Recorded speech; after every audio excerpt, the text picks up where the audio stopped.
সরকার পতনের পর এবার বের হয়ে আসলো ডাক্তার দীপু মনির দুর্নীতির সম্পর্কে চাঞ্চল্যকর তথ্য। ডাক্তার দীপু মনি কত টাকার বিনিময়ে বিক্রি করতেন বিশ্ববিদ্যালয়ের ভিসি, প্রিন্সিপাল ও অধ্যক্ষ পদ জানলে অবাক হবেন। রাজনীতির মঞ্চে শক্ত অবস্থানে থাকা ডাক্তার দীপু মনি এবার এক ভিন্ন পরিস্থিতিতে। ছাত্র জনতার আন্দোলনে মুদি দোকানি আবু সাইদকে হত্যার অভিযোগে তাকে গ্রেফতার করা হয়। ডাক্তার দীপু মনিকে আদালতে তোলা হলে তিনি ফুফিয়ে কাঁদতে শুরু করেন। শুনানি শুরু হলেও কান্না থামেনি দীপু মনির। ডাক্তার দীপু মনিকে 4 দিনের রিমান্ড মঞ্জুর করেছেন আদালত। ঢাকা বারিধারা থেকে ডাক্তার দীপু মনিকে গ্রেফতার করা হয়েছে। ঢাকা পোস্টের একটি প্রতিবেদন থেকে জানা যায়, তার দুর্নীতির আমলনামার একটি অংশ, যেখানে উল্লেখ করা হয় মাধ্যমিক স্কুলের শিক্ষক থেকে বিশ্ববিদ্যালয়ের বিসি নিয়োগ পর্যন্ত তার হাত ছিল।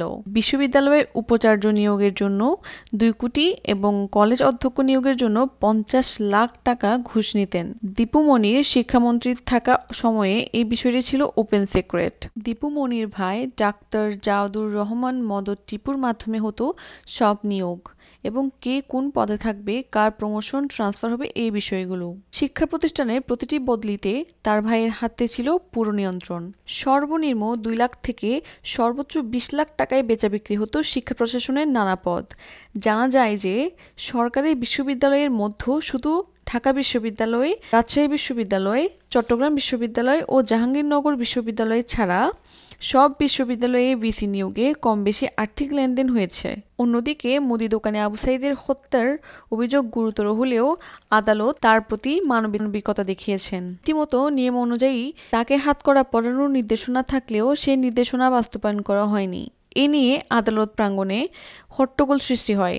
নারী বিবেচনায় হাতকড়া পরানো হয়নি দীপু মনিকে। আদালতে আসামি পক্ষের এক আইনজীবী দীপু মনির রিমান্ড ও জামিনের বাতিল চেয়ে আবেদন করেন। শুনানি শেষে আদালত সাবেক শিক্ষামন্ত্রী দীপু মনির 4 দিনের রিমান্ড মঞ্জুর করেন। পরে আদালত থেকে বের হলে আদালত প্রাঙ্গণে হামলা হয় দীপু মনির ওপর। সময়ে ডাক্তার দীপু মনিকে মারধরের চেষ্টার ভিডিও সামাজিক যোগাযোগ মাধ্যমে দেখা যায়। ডিবি অফিসের ভিতরে দীপু মনি ডোকের এক কোণায় অবস্থান নিয়ে মাথা নিচু করে ছিলেন। কয়েকজন নারী পুলিশ সদস্য তাকে ঘিরে রাখেন। এ সময়ে আইনজীবীরা চোর, ফাঁসি চাই বলে চিৎকার করছিলেন। এক পর্যায়ে দীপু মনি কান্নায় ভেঙে পড়েন। তখনও আইনজীবীরা স্লোগান দিতে থাকেন। ডাক্তার দীপু মনি পূর্বে সাবেক প্রধানমন্ত্রী শেখ হাসিনার ব্যক্তিগত চিকিৎসক হিসেবে পরিচিত ছিলেন। গত 15 বছরে তার সম্পদের পরিমাণ 1-2 ভাগ নয়, বেড়েছে 4000 ভাগ। দুর্নীতির এই অঢেল সম্পদ প্রকাশ পায় গত নির্বাচনে দেওয়া তার হলফনামা। ডাক্তার দীপু মনির গ্রেফতারের খবর সমাজের বিভিন্ন স্তরে মিশ্র প্রতিক্রিয়া দেখা দিয়েছে। তার সমর্থকরা মনে করছেন এটি একটি রাজনৈতিক চক্রান্ত। অন্যদিকে অনেকেই তাকে নিয়ে বিচারের মুখোমুখি করার দাবি জানাচ্ছেন। সামাজিক যোগাযোগ মাধ্যমে এই ঘটনা নিয়ে বিতর্ক চলছে। তবে ইতোমধ্যে সামাজিক যোগাযোগ মাধ্যমে প্রকাশ পেয়েছে ডক্টর দীপু মনিকে রিমান্ডে নেওয়ার পর তিনি একের পর এক তার দুর্নীতির কথা স্বীকার করছেন। তবে ছাত্র হত্যার অভিযোগের বিষয়ে তিনি অস্বীকৃতি জানাচ্ছেন। তবে হত্যার বিষয়টি ছাড়াও আরও বিশেষ কিছু অভিযোগ তার বিরুদ্ধে এসেছে। ডক্টর দীপু মনির বিরুদ্ধে আনা প্রধান অভিযোগগুলো হলো অর্থনৈতিক অপরাধ। তার বিরুদ্ধে অভিযোগ তিনি বিভিন্ন অবৈধ চুরির মাধ্যমে অবৈধভাবে অর্থ উপার্জন করেছেন। 2 নম্বর অভিযোগ কর ফাঁকি। সরকারের কাছে সঠিক কর প্রদান না করে তিনি ভুয়া কাগজপত্র দেখিয়ে কর ফাঁকি দিয়েছেন। 3 নম্বর অভিযোগ সম্পত্তি জালিয়াতি। তিনি বিভিন্ন জাল কাগজপত্র ব্যবহার করে সম্পত্তি ক্রয় করেছেন এবং তার সম্পত্তির তালিকায় ভুল তথ্য দিয়েছেন। তদন্তকারী আরও জানিয়েছেন এই আর্থিক অপরাধগুলো বেশ সুপরিকল্পিত এবং দীর্ঘ সময় ধরে ঘটে আসছে। তবে তার আইনজীবী দাবি করছেন যে এসব অভিযোগ ভিত্তিহীন এবং রাজনৈতিক উদ্দেশ্য প্রণোদিত।